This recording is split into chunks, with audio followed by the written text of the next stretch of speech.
report out that we thought this was just the perfect confluence of some of the work that the senior leadership team was doing and this great work that the urology team has been doing around growth and access.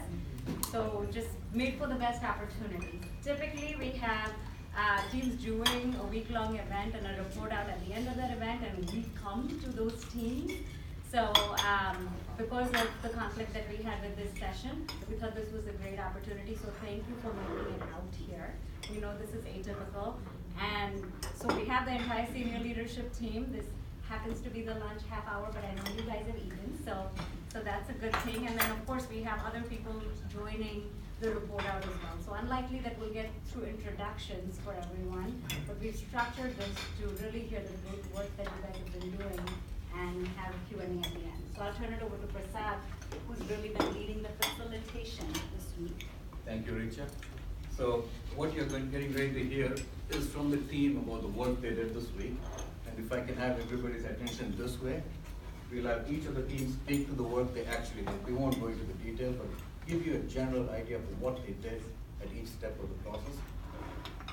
And I do have a request. Please hold your questions to the end. We want to get through this in 20 minutes, and then we have time for questions. And the other reason I say that is some of the questions that pop up in your mind will probably get answered by the time we get to them. Okay. With that, let me hand off to Dr. Sherlock, who was our sponsor, and we could have asked for a better sponsor. So very thankful for that. Dr. Sherlock. What a week, holy cow. A lot harder than delivering medical care is process management. There's no question. So those of you here that are ninjas at Lean and CBE, my hat's off to you. So as a division chief of urology here, I want to thank the leadership group first for the commitment of time and resources. We talked about this week to identify opportunities and apply CPE and Lean to our workflow in urology. It'll be obvious during the group's presentation that they're passionate about rush urology and responding to appointment needs and providing the highest quality care to all of our patients. So we gathered this week representatives from each point of patient contact and experience to work together towards some common goals. And we have to not go without thanking Christine, Danny, and Prasad for their behind-the-scenes work in advance, collecting data and identifying stakeholders and helping us shape our goals within the framework of the RUSH mission. So with that said, I'll let Christine start the process. Hi, good morning. I'm Christine Costello from the Quality Improvement Team. And I just want to talk a little bit about the team that we had this week. So we had a total of 12 folks from every point of contact, like Dr. Trullo said. We had a scheduler, clinic coordinator, an MA, a nurse, a physician, as well as the nurse supervisor, operations manager, and division administrator. So we had all those folks on the clinical side, and we also invited folks with a fresh set of eyes. We had an MA from bariatric, as well as a fellow, and as well as Prasad the Sensei from IBM Watson. So it was a really good group with lots of knowledge and experience, but at the end of the day, we all came together, so it was a really good group. And outside of that, we also had Access and IT on call, and they were very helpful whenever we needed them and had questions. They were there to help us along the way, so thank you to them as well. One of the cool things that we did as a team from the very beginning is we set our own ground rules. So that's what we have here. So we have a few post-it notes laying out our ground rules. Two that we want to highlight is what we call the Vegas rule, and I use that a lot. And that is once it happens in Vegas, it stays in Vegas. So we use that rule a lot in our RPIW week to say that if the conversation happens at RPIW, it stays in RPIW. And that's really because we just want to have an open conversation, but we also didn't want to blame people. We really just wanted to look at the processes and how we were going to fix them. And then the other rule that we used a lot at the bottom here is called the Elmo rule, and that stands for enough, let's move on. So we actually use that rule a lot. Oh, I love it. Yeah. Remember that one, yeah. We use that one a lot just because there was tomorrow. We use that rule a lot, not because we didn't want to talk about things, but people had so much passion and knowledge that we had to say Elmo and let's move on and table that. So those are just a couple of rules. Feel free to look at these when you get a chance, but I'll turn over to Zed and talk about our 8-3. Hello everyone, my name is Zed Stocker. I'm the practice administrator over urology, and I'm going to go a little bit through our reasons for action, our initial state and target state. So first, currently, there's about about 59% of new urology patients scheduled before or within 14 days, I would say. That's below our division target of 70% for fiscal year 19. So we understand the need to optimize our team and maximize our capabilities so that we can improve quality of care for our patients and also our physician and staff satisfaction. So in terms of scope, we decided to focus on the Suite 970 here on the main campus, not the offsite clinics. And the start of the scope is when the patient first makes contact with the access center agent. And that goes all the way through to when the patient is discharged in our clinic. So in terms of initial state, you can see here that 24% of all patients seen over the last 12 months were new in urology. And of all our appointments in urology, about 45% either canceled or no-show. That number goes up to 55% if we're looking at the patient schedule within 2 weeks. Some of the feedback from patients and staff we received is there wasn't good level loading throughout the week. There was delays in the clinic, a lot of firefighting going on by the staff to kind of put out some fires because of lack of standardization. So that was really good insight on the teams we have. These are, in terms of our target state here, you'll see that we want to be able to see today's patients today. So no rescheduling, no delays for the patient, but also less stress for our providers and our staff. Second, we want to finish today's documentation today. So no homework for our providers and our staff, which is, I think, a big satisfier for all of us. And then lastly, we want to increase the efficiency of the clinic workflow to introduce some standardization as well. So here you'll see the metrics we first analyzed and then put some targets for. So it's percent access or percent new patient access within 14 days, which we want to increase by 11%. The percent of new patients seen per week, which we want to increase by 11% as well. We want to decrease clinic-initiated cancellations by about 8%. The number of clinic visits per FTE, we want to increase that by 5 per day. The number of follow-up appointments we make in the clinic, we want that to be 100% hopefully. And then our press K&E scores overall and ease of scheduling. So you'll see here a little chart that the team came up with, and that's our confidence level in trying to achieve these goals. So our team was fairly, I would say very confident that we'd achieve our access goal, our visits per FTE goal, our clinic-initiated cancellations goal, and our follow-up appointment goal. We're also very confident that our patient experience will increase as well as our percent of new patients increase over the 90-day period we're going to track this. So with that, I'll hand it off to Dan. So before the actual week of the RPIW, there was a lot of work done to set up this event. So what our team started off with was a deep dive analytically. What is that, Stanley? And this was just to get a better idea of what was going on within the clinic. At first, we're just looking at what type of cancellation rates we're looking at, but outside the 14-day window, all the way down to the 7-day window. When appointments were made within the day, so Wednesday might be a little bit less, and then Thursday you move into and have a high peak. Look at the patient mix, new versus return versus procedure, just to get a general understanding of what we're working with in this clinic. You'll see some of these yellow boxes, and these were kind of the nuggets of ideas that we kind of had before actually getting to sit with the team and work with them during this week, and kind of maybe some ideas of pain points that we observed as outsiders. From that, we also worked on the pre-work, which was the patient flow. So we had the procedural flow and the new patient flow in the yellow stickies. So we wanted to go ahead and map this out so we understood what the current state flow from check-in to checkout was for a patient, whether it was on the procedure side or the new patient side.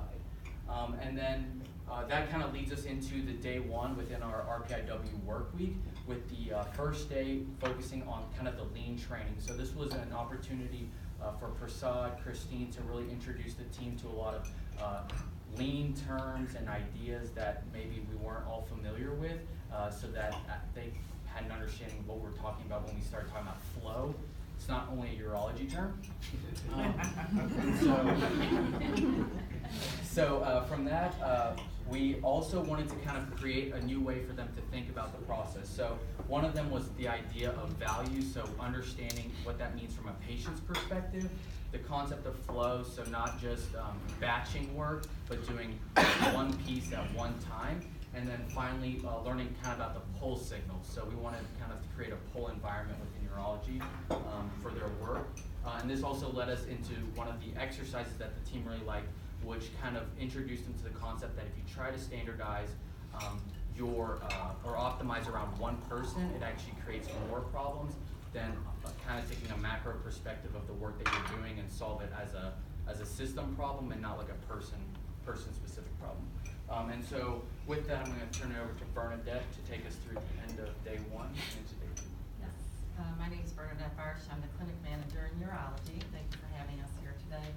And so as Danny had mentioned, this is the current state. This is the step-by-step points that a patient takes as they come through our clinic. The yellow Post-it notes are the actions that were observed within the clinic. And then the colored Post-it notes below are what were identified as gaps or potential areas for improvement. So this is mapped out step by step. On this side, as Danny also mentioned, on both the procedure side and the new and return side of our clinic.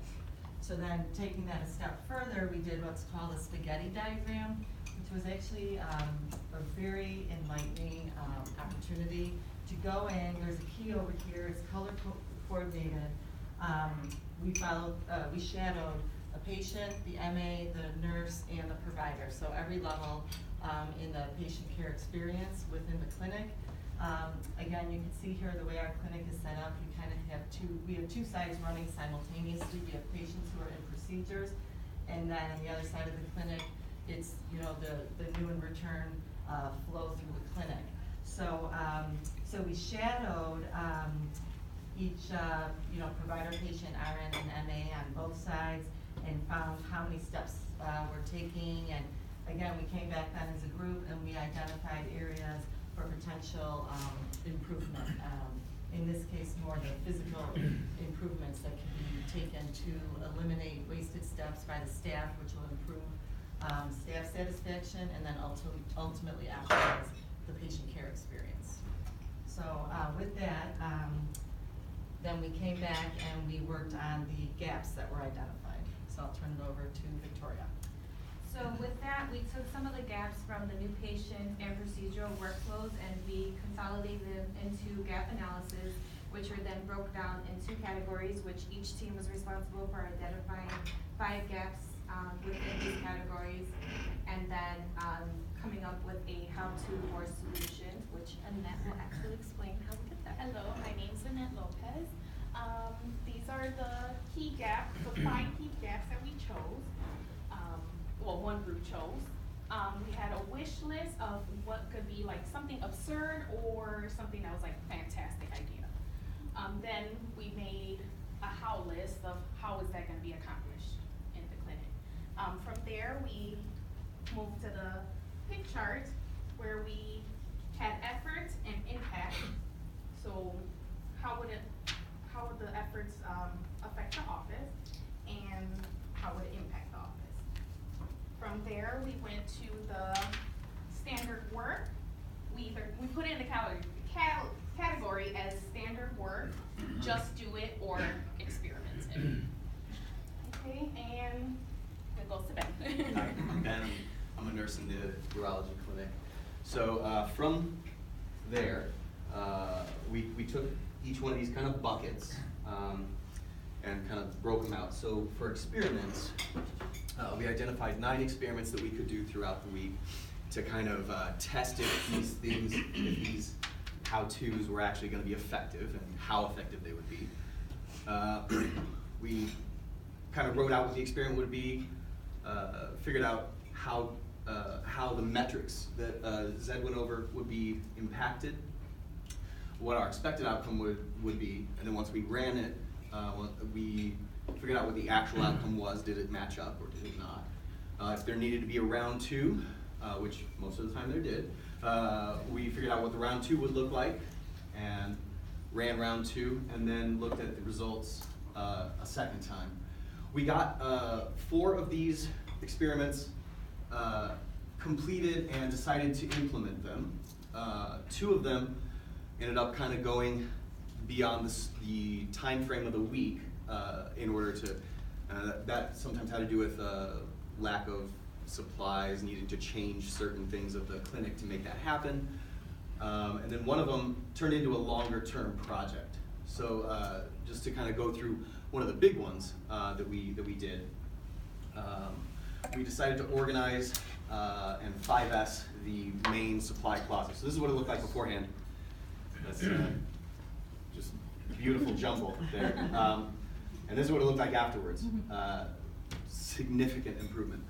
So we plotted out which metrics that was going to hit the best and how well we thought it was going to affect them. We figured out what our expected outcome was. We ran that, and then turns out that was a bigger jumble than we thought. We ran out of time the first day, didn't even get through the first round of. So the round 2 in this case was just continuing the work. We finished the organization. We had to put on order some organizational pieces that are going to be hanging on the walls, that are going to make every bin accessible at any given time. And yeah, so that's ongoing because they haven't yet arrived. But yeah, and with that, to look at the just do it of the how-tos, I hand it over to Heather. Hello, my name is Heather. I'm a CMA in Urology. Here is our completion plan where we listed just do it, where we can see how we can implement the just do it into our clinic workflow.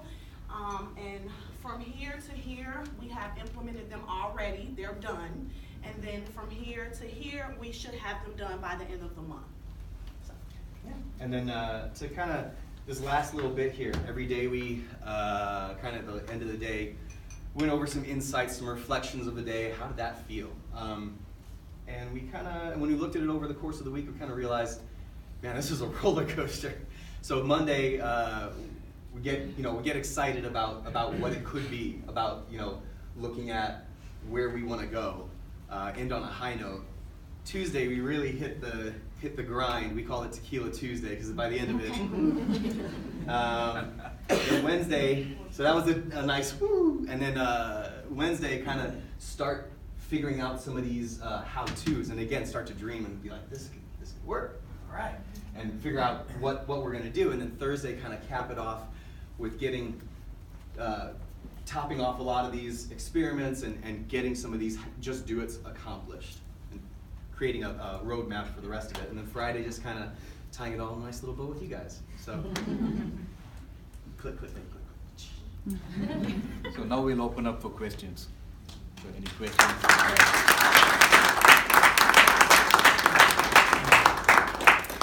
So which door did you break? We heard you took down a door. Rumors of your success are spreading everywhere. That's how I know.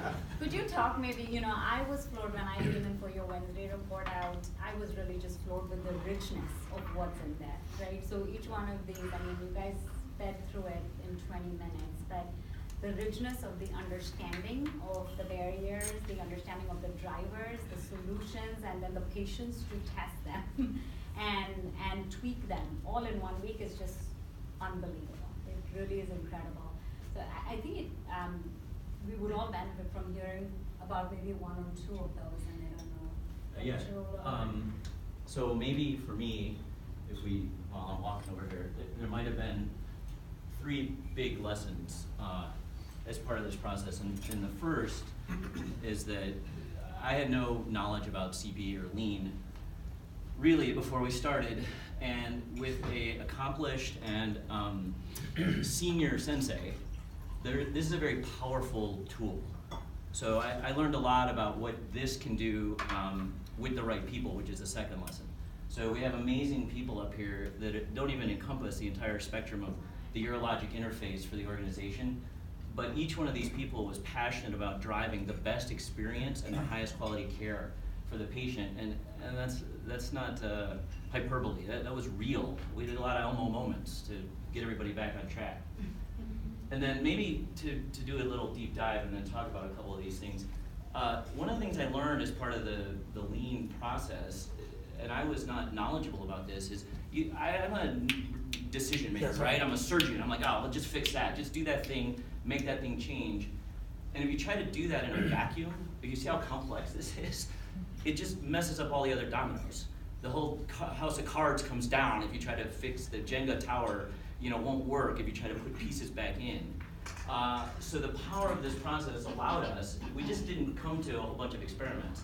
We really spent hours in a room, it was quite warm, telling some jokes, mapping out and we didn't use this word, I'm glad you guys didn't use it, but those pain points, right? Those friction points that are grinding us down in the ability to increase flow, patient satisfaction, and meet our metrics of seeing more patients, providing the highest quality care to our people in our community. So what worked here, I don't have my glass on, so I don't remember what everything's up here, but the door, you like the door process? So we have a door, we didn't even know why this door was here, separating two areas of the clinic. Yep. And one of the lean messages was the ability to do real-time visual cueing. And I don't know what's, in the reptilian brain, if you put a door in between two places, they become separate places. If you take out the door, the whole flow changes. You're not isolated anymore. So we went through that experiment a little bit indirectly and decided that removal of the door, which cost probably 7 cents to take out the screws, made everything flow a lot better. Let me see, what's a good one up here? The supply closet. How much does minute to minute to minute add up when you think you have an organized supply closet, when you have a patient that needs to get served, and then we work in a linear fashion, right? We have no economy of scale as doctors. You do one patient at a time is what we do. So every minute you take with the next patient adds up. So being able to optimize the things that don't impact patient care, and the discussion, the understanding, the connection with the family, getting that Foley catheter, turning that from a 7-minute project into a 7-second project impacts the entire workflow. And all of these things also, it was important for the group that we don't go crazy, right? With the big missions that kind of are unstated are, get the patients in, take great care of them, have them have a good experience. We don't go crazy in the process, right? I think in 2018 we've squeezed the turnip about as hard as we can. So another one, the sign-in sheet. I didn't even know we weren't doing this. So at the front desk, we decided to implement a sign-in sheet for patients. This is not news to anybody. Most people do this already. So lessons from the program for me was, I didn't know we weren't doing it, so I learned about it. It helps set patient expectation in terms of wait time. It added a tremendous amount of satisfaction in terms of their workflow to our front desk team, our clinical care coordinators, because it allowed them to have some predictable process. So all of these experiments were really driven out of the lean process, and I have no doubt that the outcome metrics, that's a done deal. There's a Persian metaphor that I gave the group yesterday, and many of you probably already know it. If you chase the right things, like the sun, the shadow runs after you. So we'll see more patients, we'll have more FTE, productivity, we'll be MGMA superstars, but if we chase the process and doing the best by the patients, the rest of that will follow. If you chase just trying to jam more patients in and chase the metrics, it's like the shadow, you'll never catch it. So this was an amazing experience for me, and I think the team got a lot out of it too. It was really galvanizing for us. So thank you again for the investment in our little group. So thank you very much. So does the urologistic flow has improved? Yeah, we're killing it, man. I would just say that I've seen quite a few of these. Your work is awesome. Your presentations are awesome, and I really appreciate your coming over here. So, It's tremendous, really, thank you. Can I say that, we usually in these, we talk about what we like and some please consider, so I don't have a like, I do have a love. So I love how much you went through this entire process over the course of a few short days, from neophytes, really not understanding what you were even being asked, to take a week doing, to really kind of semi-senseis yourself. And what that shows is not just the strength of the process, but also the strength of all the people who you represent. All these people who work at Rush in urology and dermatology, and you go on and on and on and on. That's what we have. That's the strength of who we are. And organizing it in a way like this just makes our patients get a better experience, and it makes all of us get a better experience. My please consider is that you take seriously the role that we'll ask you to play in demonstrating to others beyond just the 9th floor of this building what the power of this kind of work does and how it will change what you do and what your attitude towards coming to work on Monday is going to be. And so I love that. Thank you. I met Heather on the stairs, and could you talk about what it was like for your experience as a CMA to be engaged in this?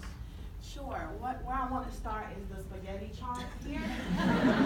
Because I am the boo, and I didn't know. I moved so many different places all day. Like this was amazing to me. I'm like, I was here at my desk, and I had to go to the procedure side, and go here, and go. So that was kind of amazing to me, how I'm looking at it like, wow, I should be like, you know. And then one of the experiments that I want to talk about is the checkout no process. I did that experiment, and we were trying to prevent the clinic coordinators from getting up from their desks to try to find the doctors or the MAs to check out the patients to see when they need to come back. So what I created was a checkout note. It was a piece of paper that I put in the rooms with the doctors so they can check off each, you know, when the patient needs to come back, 2 weeks for a cystoscopy or a biopsy. They hated it. So now I'm looking at them like, I don't want to do this. So everybody's doing their checkout notes now. They didn't like it, so I enjoyed that experiment. Mission accomplished.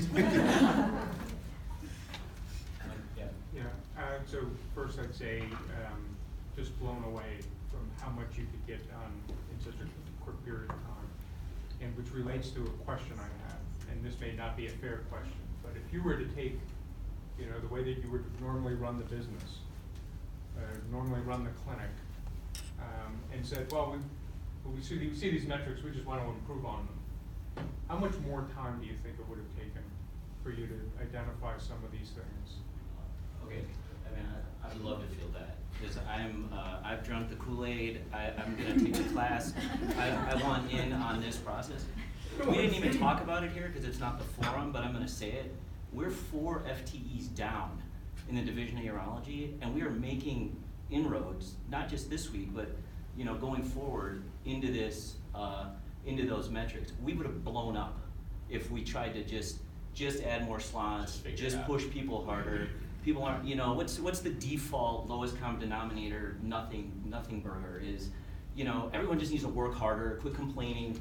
That's the default, right? You don't want to say that, but that's kind of, I'm walking around for 3 months going, we're not that busy up here, but there's so much chaos. Like, let's just go, like, let's do a job.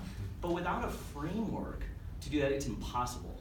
And I would invite any of these folks to speak to it, but we would have blown up. There would have been no urology here. First of all, thank you. Second of all, you are an inspiration to me personally. This is not only awesome, but I'm also grateful. Like doing all of this, you make my life easy. So you do not know that, but you just made my life easy. So for that, I'm grateful to you, and to you. You are like, I don't have words to say other than the enthusiasm. Oh my God, you're bloody infectious. Thank you guys. Really good. Thank you. Awesome. Thank you.